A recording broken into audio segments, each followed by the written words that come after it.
श्रीराम शुकासारिखे पूर्ण वैराग्याचे वसिष्ठा परिज्ञान योगेश्वराचे कवी वाल्मिका सारिखा मान्य ऐसा नमस्कार माझा सद्गुरु रामदासा. जय जय रघुवीर समर्थ. सार्थ श्री दासबोध दशक 5 समास 4. उपदेश लक्षण. आत्मसाक्षात्कार होऊन ज्याला आत्मज्ञान होते तो सद्गुरु, तर आत्मसाक्षात्कार होऊन आपल्याला आत्मज्ञान व्हावे अशी तळमळ ज्याला लागते तो सत्शिष्य होय. सत्शिष्याची तळमळ किंवा जिज्ञासा शांत करण्यासाठी सद्गुरु त्याच्याशी जो संवाद करतो त्याला उपदेश असं म्हणतात. उपदिश म्हणजे सांगणे, बोधविणे किंवा शिकविणे. आपल्या अंतःकरणात जोपर्यंत परमात्मा प्रकट होत नाही तोपर्यंत आपल्याला ज्ञानी पुरुषांना शरण गेले पाहिजे. भगवद्गीता आपल्याला सांगते, तद्विधी प्रणिपातेन परिप्रश्नेन सेवया उपदेक्षन्ति ते ज्ञानम ज्ञानिनः तत्वदर्शिनः. याचा अर्थ असा आहे की ते आत्मज्ञान सद्गुरूंजवळ जाऊन साष्टांग नमस्काराने आत्म्याविषयी प्रश्न करून व त्यांची सेवा करून तू संपादन कर. आत्मा जाणणारे ज्ञानी तुला ते ज्ञान सांगतील. आत्मस्वरूपाचे ज्ञान हा उपदेशाचा प्राण आहे, परंतु त्याकडे दुर्लक्ष करून मामुली गुरु आणि त्यांचे स्वार्थी अज्ञानी शिष्य यांच्यामध्ये चालणारे नाना प्रकारचे उपदेशाचे प्रकार आपल्या समाजामध्ये आढळतात. त्याचे सविस्तर वर्णन श्री समर्थांनी या समासात केले आहे. अखेर ज्या उपदेशामध्ये भगवंताचे ज्ञान नाही तो उपदेश उपदेशच नव्हे असे स्पष्ट बजावले आहे. आता उपदेशाची लक्षणे ऐका. ती नाना तऱ्हेची आहेत. ती कोणकोणती आहेत हे जर सांगू म्हटले तर ती असंख्य आहेत, परंतु कल्पना येण्यासाठी त्यापैकी थोडी सांगतो. पुष्कळ गुरुमंत्राचा उपदेश करतात. ते मंत्र कोणते त्यांची यादी येथे दिली आहे. उपदेश देणारे गुरु पुष्कळ प्रकारच्या मंत्रांचा उपदेश देतात. उदाहरणार्थ कोणी फक्त नाम स्मरणच सांगतात, तर कोणी शिष्यांकडून ओंकाराचा जप करवितात. कोणी शिवमंत्र, भवानी मंत्र, विष्णू मंत्र, महालक्ष्मी मंत्र, अवधूत मंत्र, गणेश मंत्र किंवा मार्तंड मंत्र सांगतात. कोणी मत्स्य कूर्म वराह मंत्र, नृसिंह मंत्र, वामन मंत्र, भार्गव मंत्र, रघुनाथ मंत्र किंवा कृष्ण मंत्र सांगतात. कोणी भैरव मंत्र, मल्हारी मंत्र, हनुमंत मंत्र, यक्षिणी मंत्र, नारायण मंत्र, पांडुरंग मंत्र किंवा अघोर मंत्र सांगतात. कोणी शेष मंत्र, गरुड मंत्र, पिशाच मंत्र, बेताळ मंत्र, झोटिंग मंत्र असे नाना प्रकारचे मंत्र सांगतात. त्याचे किती वर्णन करावे. कोणी बाळा मंत्र, बगुळा मंत्र, काली मंत्र, कंकाली मंत्र, बटुक मंत्र सांगतात. त्याचबरोबर निरनिराळ्या शक्तींची यंत्रे देखील शिकवितात. जितके देव आहेत तितके मंत्र आहेत. ते सगळे वेगवेगळे आणि स्वतंत्र आहेत. त्यात काही सोपे तर काही अवघड तर काही विचित्र असतात. काही भयंकर बीजांचे मंत्र असतात. त्यांचा संबंध भूताखेतांशी असतो. खरोखर पाहिले तर पृथ्वीवरील देवांची गणना कोणी करू शकत नाही आणि जितके देव तितके मंत्र आहेत, म्हणून वाणीने ते सगळे सांगणे अशक्य आहे. मंत्रमाला असंख्यात आहेत, शिवाय त्या एकाहून एक सामर्थ्य संपन्न आहेत. हा सगळा मायेचा खेळ आहे. मायेची विचित्र कला माणसाला कळणे शक्य नाही. काही मंत्रांनी भूते जातात, कित्येक मंत्रांनी रोग बरे होतात, कित्येक मंत्रांनी थंडीताप बरा होतो, तर कित्येक मंत्रांनी विंचू साप यांचे विष उतरते. असे नाना प्रकारचे मंत्र आहेत. गुरु ते मंत्र शिष्याच्या कानात सांगतात. त्याचबरोबर जप, ध्यान, पूजा व यंत्र यांच्याबद्दल शास्त्रोक्त माहिती पण सांगून ठेवतात. मंत्रांचे सुद्धा एक शास्त्र आहे. मंत्रांचा उपयोग करून व्यवहारातील काही गोष्टी साध्य करता येतात हे काही खोटे नाही. परंतु मंत्रशास्त्राला आत्मज्ञानाची पार्श्वभूमी नसेल तर सगळा मंत्र पसारा व्यवहारातील शुभाशुभ वासना तृप्त करण्यासाठी उपयोगात आणला जातो आणि शेकडा 99 मंत्रवादी स्वार्थापायी मंत्र वापरतात असे आढळते. काही गुरु भगवंताच्या निरनिराळ्या नामांचा जप सांगतात. त्याला सुद्धा आत्मज्ञानाची पार्श्वभूमी अवश्य असते. कोणी शिवशिव म्हणण्यास सांगतात, कोणी हरिहरी म्हणायला लावतात, तर कोणी विठ्ठल विठ्ठल म्हणावे असा उपदेश करतात. कोणी कृष्ण कृष्ण, कोणी विष्णू विष्णू, कोणी नारायण नारायण म्हणावे असा उपदेश देतात. कोणी अच्युत अच्युत, कोणी अनंत अनंत, कोणी दत्त दत्त म्हणत जावे असे सांगतात. कोणी राम राम तर कोणी ओम ओम म्हणावे असे सांगतात. कोणी सांगतात की भगवंताचे अनेक नामांनी स्मरण करावे. कोणी गुरु गुरु तर कोणी परमेश्वर म्हणण्यास सांगतात. कोणी सांगतात की विघ्नहर्त्या गणपतीचे चिंतन करीत जावे. कोणी शामराज, कोणी गरुडध्वज तर कोणी अधोक्षज म्हणत जावे असे सांगतात. कोणी देवदेव, कोणी केशव केशव तर कोणी भार्गव भार्गव म्हणत जावे असे सांगतात. कोणी विश्वनाथ तर कोणी मल्हारी म्हणायला सांगतात, कोणी तुकाई तुकाई म्हणून जप करून घेतात. भगवंताची नावे घेण्याचा हा प्रकार किती सांगायचा. शिवशक्तीची नावे अनंत आहेत. त्याला जे नाव स्वाभाविकपणे आवडते त्याचा उपदेश तो शिष्याला करतो. परमार्थ साधना करण्याचे अनेक मार्ग आहेत. त्यामध्ये अनेक अनुभव येतात.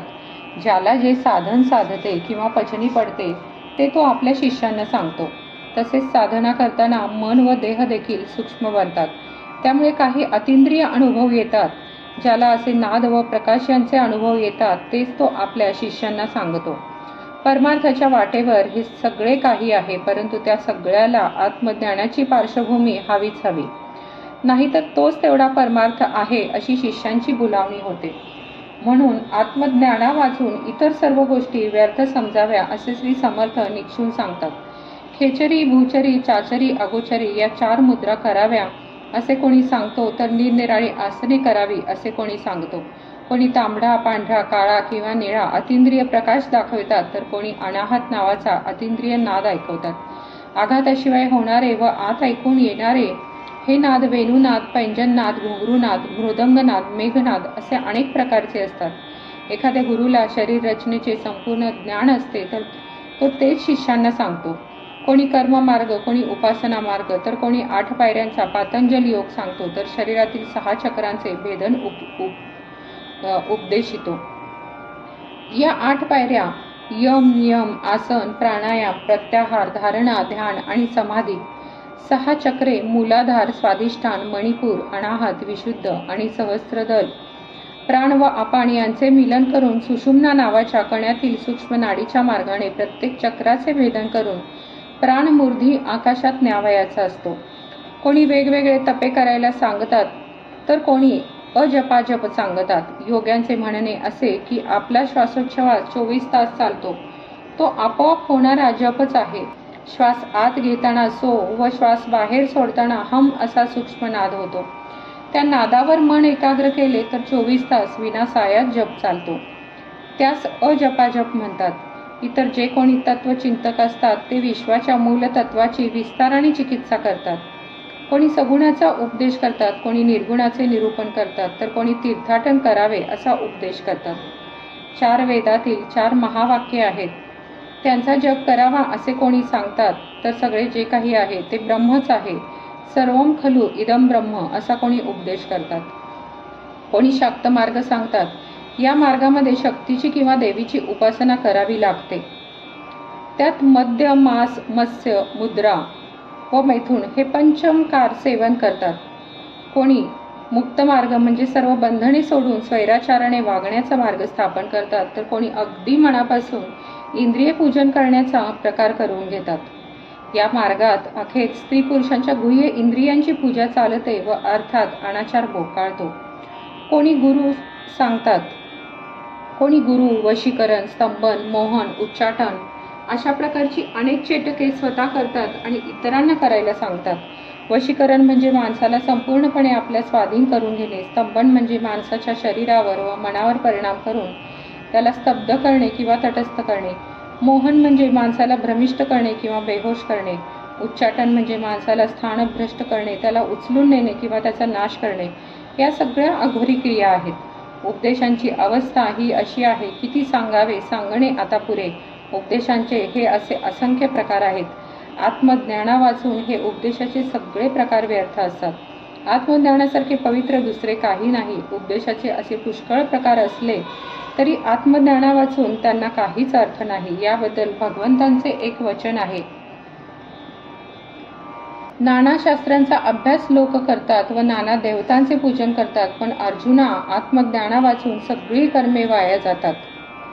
शैव मत, शाक्त मत, आगमशास्त्र व आणखी बरीच मते आहेत. भ्रमात वावरणाऱ्या जीवांना झालेला तो बुद्धिभ्रंशच समजावा. या जगामध्ये आत्मज्ञानासारखे पवित्र व उत्तम असे दुसरे काही नाही. या कारणासाठी आत्मज्ञानासारखे पवित्र व उत्तम दुसरे काही नाही. म्हणून आधी आत्मज्ञान प्राप्त करून घेतले पाहिजे. सर्व उपदेशांमध्ये आत्मज्ञानाचा उपदेश श्रेष्ठ आहे. याविषयी भगवंताने पुष्कळ ठिकाणी सांगून ठेवले आहे. माणूस कोणत्याही वर्णाचा असो, त्याच्या अंगी जर आत्मज्ञान स्थिरावले तर या जगामध्ये मी जन्मोजन्मी त्याचा दास होतो.